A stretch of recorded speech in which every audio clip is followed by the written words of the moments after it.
the great battle of Haldighati, which made Maharana Pratap a great warrior, and the result of which also determined the indomitable courage, the unfavorable circumstances, unfavorable situations, everything was against Rana Pratap.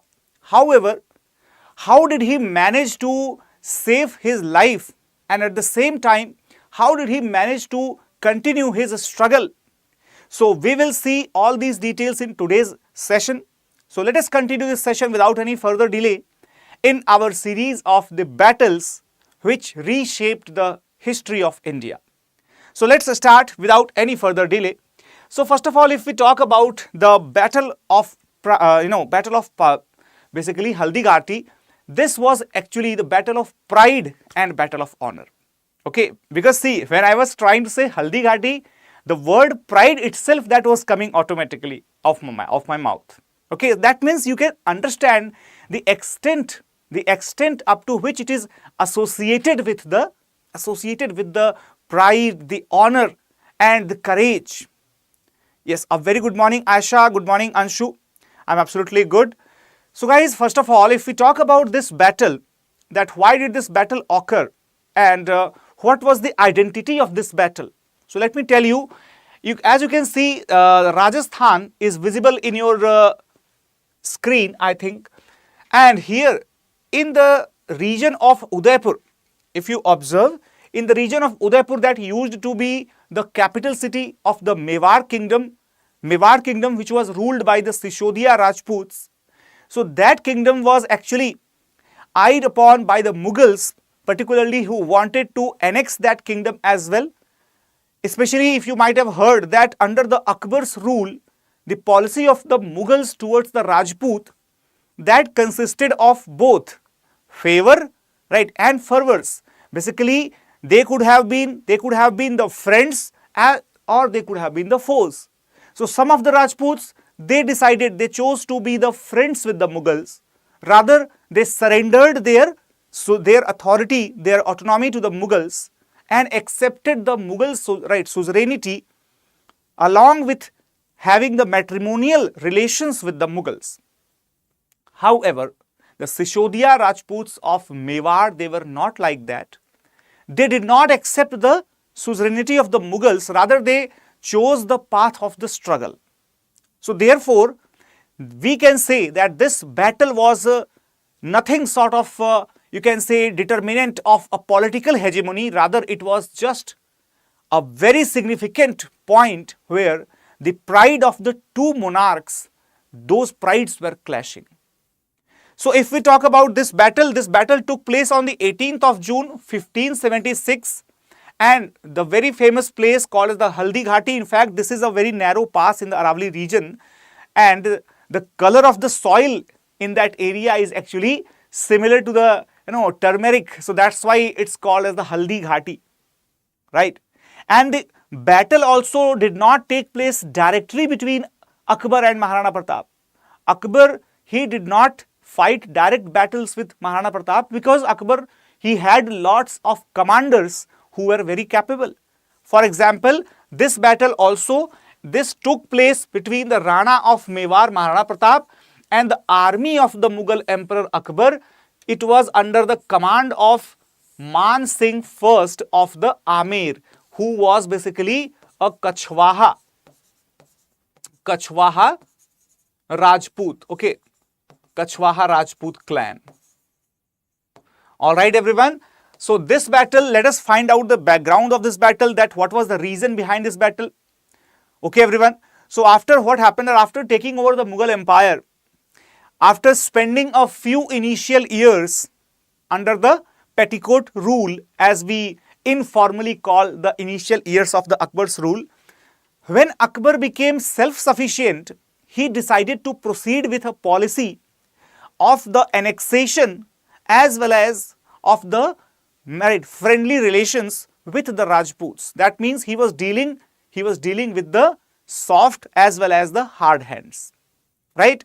So immediately he decided to start his strategy to conquer the Rajput region as he had realized one thing, that the Rajputs, they could not be fought directly and multiple times, because he had understood the historical lessons properly, that even Alauddin Khilji, he had tried, or the Tughlaqs, they had tried, but none of them succeeded. So Akbar decided to follow a persuasive policy, under which he sent the emissaries, he sent the relatives, okay, or the relatives or the friends of the Rajputs in the kingdom, to persuade them to surrender their authority or to join the empire of Mughals. Many of them agreed, as I told you. However, the combination of the extreme force and diplomacy, that was in fact not sufficient for the ruler of Mewar, Maharana Pratap Singh, to discontinue or to stop his struggle and to surrender towards the Mughal Empire. Okay. So the causes of battle, if we observe, the causes of battle were basically not a single, but the multiplicity of the causes existed. How can we say that? See, first of all, those people who connect this battle with the nationality or with the national, patriotism, it was not about the national patriotism or Indian patriotism. It was basically about the patriotism towards the motherland, patriotism towards the soil of the land. Basically, Pratap did not want to lose his own motherland at the hands of the other rulers. It might have been Mughal or it might have been any other dynasty. If they also would have attacked on Mewar, might be Maharana Pratap, he would have reacted in the similar way. Alright, because this was the spirit of the Rajputana, that they never allowed any particular, you can say, foreigner or any exterminator to try invade their lands, right? So basically Akbar sent the diplomatic missions as well, right? Diplomatic missions as well to the Rana Pratap's court to get him to submit as his vassal. Vassal means the subordinate, okay, subordinate. Jalal Khan Kurchi, Man Singh of Amer, Raja Bhagwan Das, Amar Singh and Todarmal, different representatives from the court of Akbar, they were sent to persuade Maharana Pratap to join the court of Akbar as well. But none of them succeeded. Why? Because Rana Pratap, he was extremely reluctant. He was extremely refusing to join any sort of services. In fact, there are certain claims. Let me tell you that there are certain claims by a few historians that when Bhagwan Das was sent to persuade Maharana Pratap, he agreed partially to send his elder son Amar Singh into the court of Akbar. However, in the later researches, this claim has been refuted completely, because Amar Singh was basically the one who had undergone the Treaty of Mewar in 1615, when Jahangir was the ruler, right? So prior to that incident, there is no mention at all that in any form Rana Pratap or his son, they were attached to the Mughal court in any form. There is no substantial proof behind it. Okay. After that, when Akbar tried repeatedly but failed to persuade Maharana Pratap, he finally decided to wage the policy of war on Mewar. And in fact, there was another reason that why had Akbar chosen to invade Mewar and to capture that region, because if you observe the Indian map carefully, you will realize that this Rajasthan region, okay, basically is just at the helm of Gujarat. And if you consider the position at Delhi, you cannot reach Gujarat, you cannot reach the Gujarat coast without passing through this southeastern Rajasthan. Okay, you cannot reach to the Gujarat coast without passing through the southeastern Rajasthan. So that means it was a strategic requirement as well for Akbar that if he wanted to have a better access of the Gujarat, then he must capture the Mewar region as well. And as proven with the further conquests of Akbar, that after the conquest of Mewar, remember that Akbar had successfully captured the maximum area of Mewar by the year 1568 only. By the year 1568 only. And thereafter he had decided to conquer Gujarat as well around 1572. Okay. However, if we talk about the Chittorgarh particularly, right now, so that region was considered to be the last fortress, right now. So this is why the sequence of battles decide very clearly that what was the crucial significance for this area for the Mughal Empire. Now, when we proceed further, then there are a couple of questions. Let me see that if we have to give example of the Battle of Pride and Honor, then we can maintain the name of the Haldighati, Battle of Raja Ratan Singh and Alauddin Khilji. Aisha, there are various examples. There are various more examples. In fact, if you see, you might have heard, right? You might have heard that particular name. Just a second, everyone. Guys, is the video stuck here? Is the video stuck here in the class? Can you please confirm?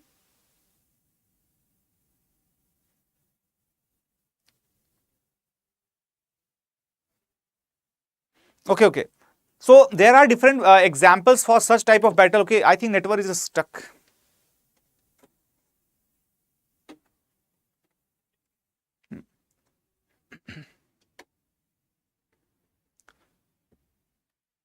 Guys, can you please confirm in the comment that if the network is proper, if the video is coming fine or not? Okay, it's clear. Okay, then fine. So basically, if we see that other examples, you might have heard that incidents where the Krishnadev Raya, he had defeated an amalgamation, a collaboration of the Bahmani kingdoms, and he himself restored the original Bahmani kingdom and took the title of the Yavan Rajya Sthapanacharya.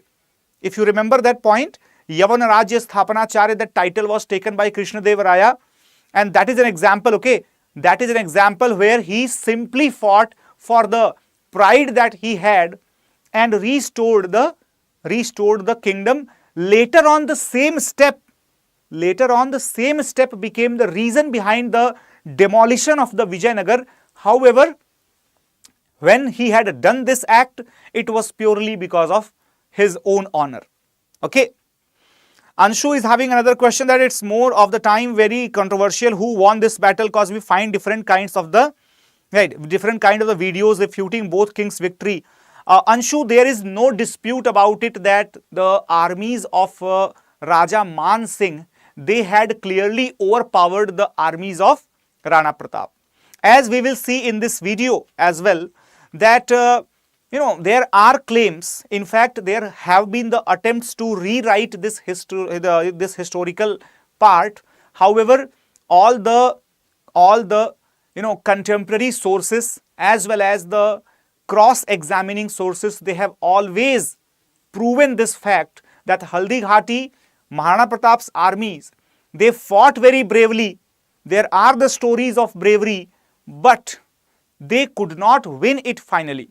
In fact, let me tell you, if we compare the militaries of both the armies, you can have a look that there are claims that Mughal army was of 80,000 and Pratap army, his army was just 20,000. But both these numbers, they are highly exaggerated, as the medieval historian, right, you might have heard the name of a very famous historian, Sir Jadunath Sarkar.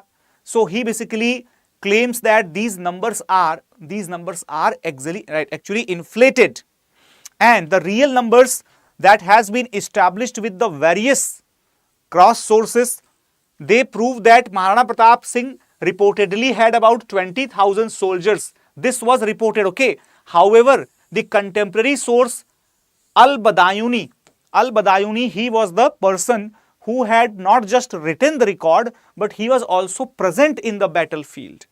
Okay, he witnessed the battle and he said that Rana's army counted amongst its ranks 3,000 cavalry. How many? 3,000 cavalry and around 400 Bhil archers. Now let me tell you that Bhil archers, they were a very formidable part, very formidable and very strong part of the Rana Pratap's army. In fact, there are the disputes nowadays. You know what? Nowadays there is a trend to even claim the great men or the great historical figures as somebody from their caste.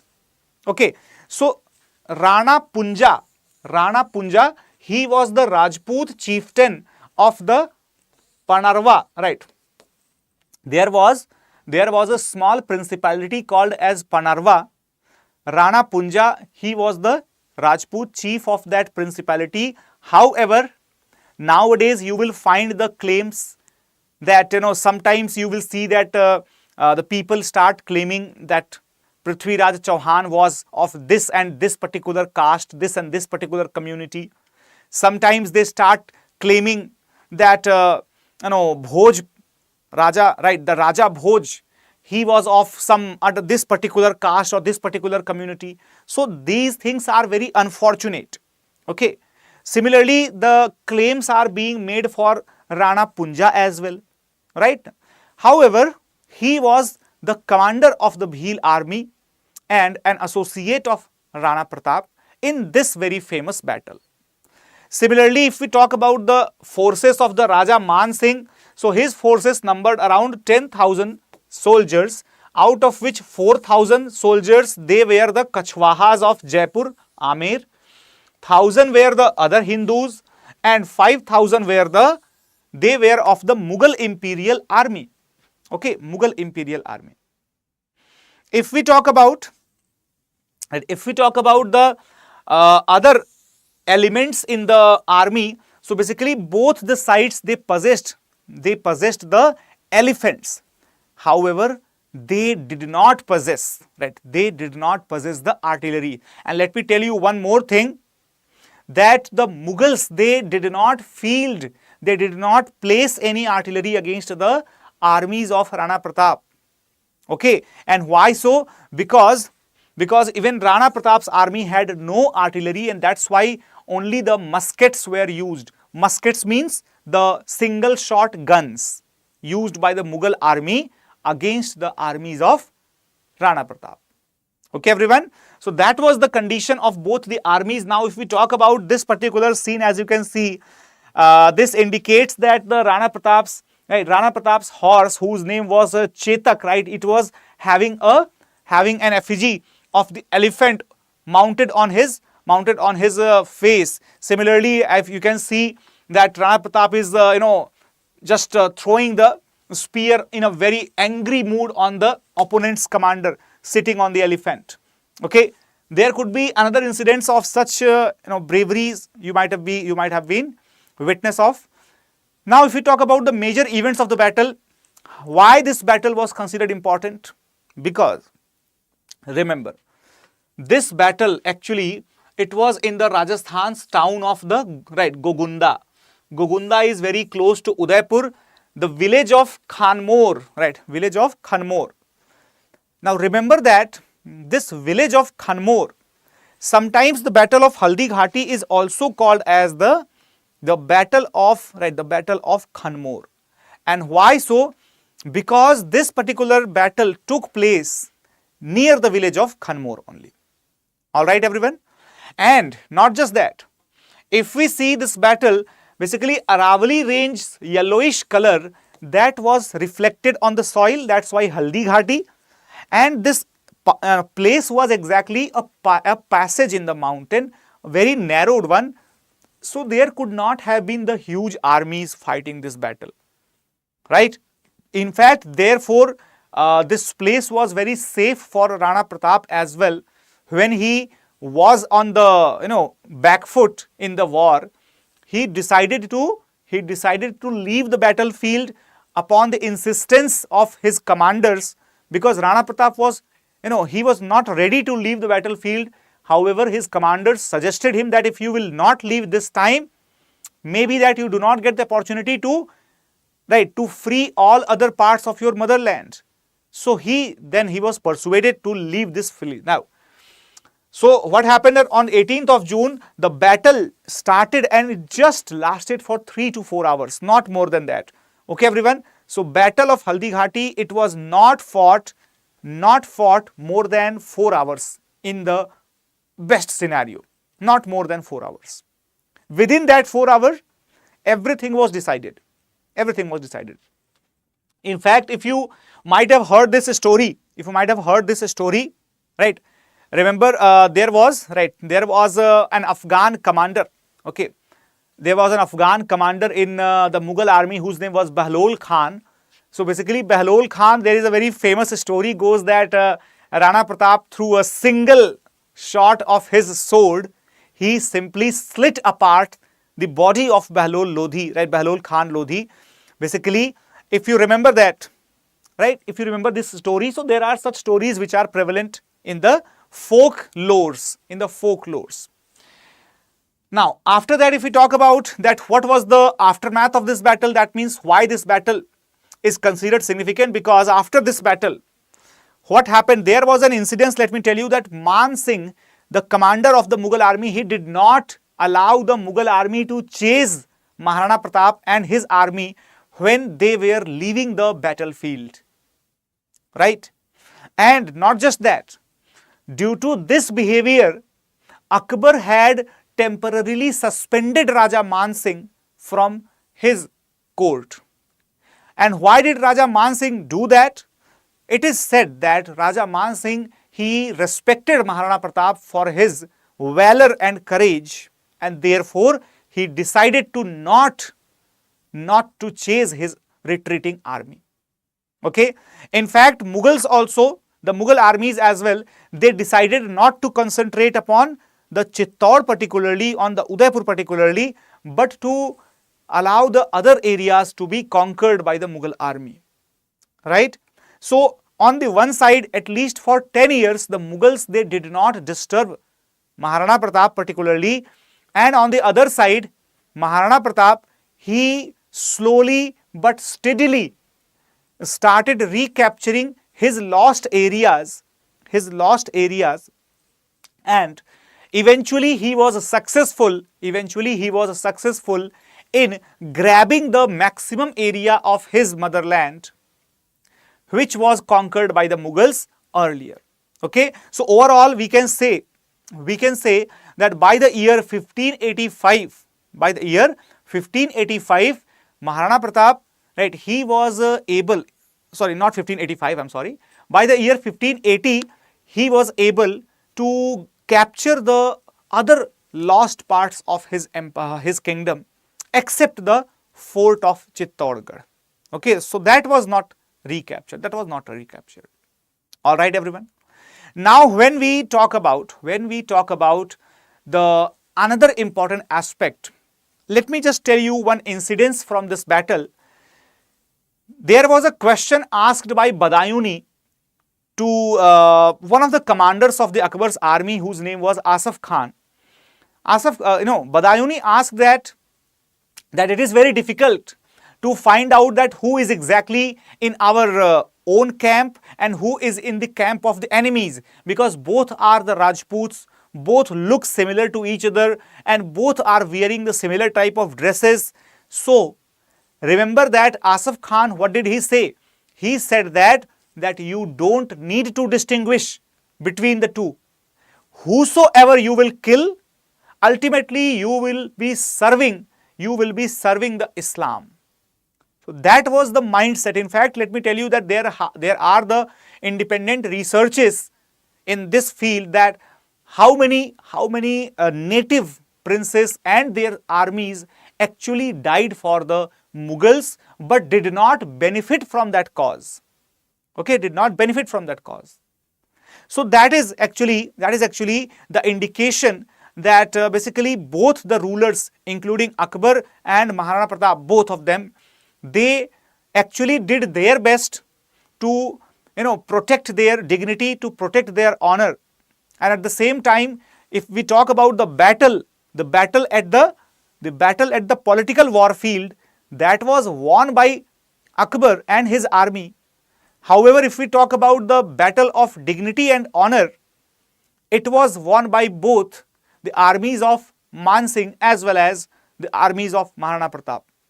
Alright everyone, so if we talk about this particular session, so this is the part of the series which we are bringing, and very soon I am going to bring the series of the important treaties which will be decisive of the India's current history. And therefore, do not forget to join me on the same time on the 9 a.m. daily from Monday to Saturday on this YouTube channel. Apart from that, we are also bringing a very special prelims to interview batch for all the UPSC aspirants. And let me tell you that we are launching these batches from the 19th of June 2023. So if you are actually looking forward to start your UPSC preparation journey, so start that with us and make it sure that we are not going to leave your hands until you are there in the interview. Okay, so from the prelims to the interview, that is our responsibility to give you proper guidance. And for that, what do you need to do? You just get yourself enrolled in the StudyIQ P2I program, and this is the fees for that particular program, as you can see here. In fact, this will be the fees once you will use the code ASR Live. Okay, so you just have to download the application from the Play Store and choose your program, use the code ASR Live, and you will immediately get the benefit of this particular charge. So batches are basically in Hindi, English, and in the mix Hindi plus English batches. So all right everybody, so thank you so much for attending it, and I hope that this lecture was definitely a very useful lecture for you. So let's meet tomorrow in the new topic. Till then, take care everybody, bye bye, and Jai Hind. Thank you.